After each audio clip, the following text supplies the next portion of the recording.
सभी भाई बहनों को जय मसीह की। प्रियों, वैसे तो बाइबल पूरी भेद रहस्यों से भरी है और इसे बिना पवित्र आत्मा की अगुवाई से कोई नहीं समझ सकता। तो आइए आज हम परमेश्वर के वचनों में से इन बातों को समझने की कोशिश करें।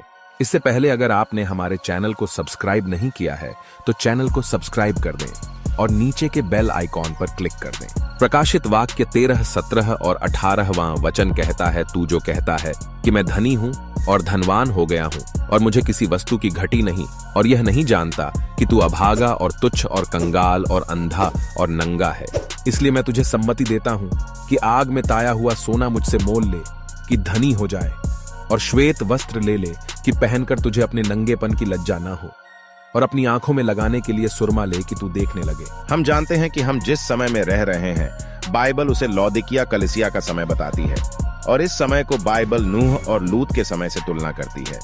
जैसे लूत और नूह के समय पृथ्वी पर अनैतिकता बढ़ी हुई थी, ठीक उसी तरह अब भी अनैतिकता बढ़ी हुई है।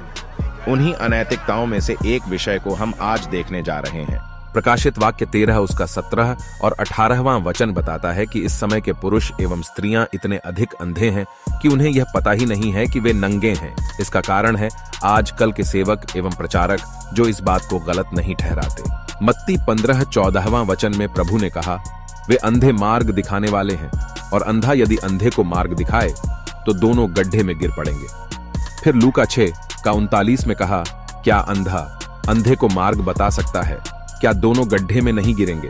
आखिर किस बात से लोग अंधे हैं और किस बात से नंगे? वचन कहता है, व्यभिचार करने वाला या व्यभिचार करवाने वाला या वाली दोनों स्वर्ग के राज्य में प्रवेश नहीं करेंगे।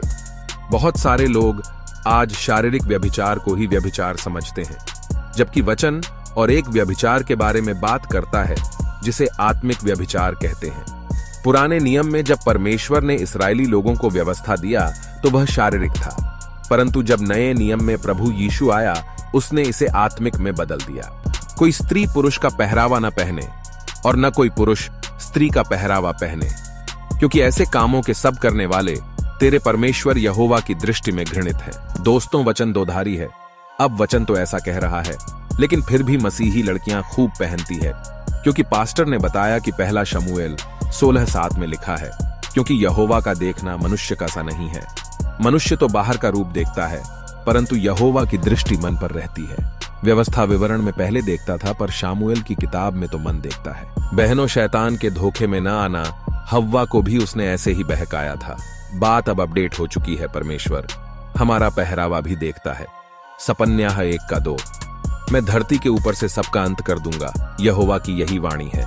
और यहोवा के यज्ञ के दिन मैं हाकिमों और राजकुमारों को और जितने प्रदेश के वस्त्र पहना करते हैं उनको भी दंड दूंगा। चलो, कोई बात नहीं, पहनने दो, क्योंकि वचन के अनुसार हम व्यवस्था के अधीन नहीं है वरन अनुग्रह के अधीन है, जैसा कि रोमियो 16:14 में कहा गया है।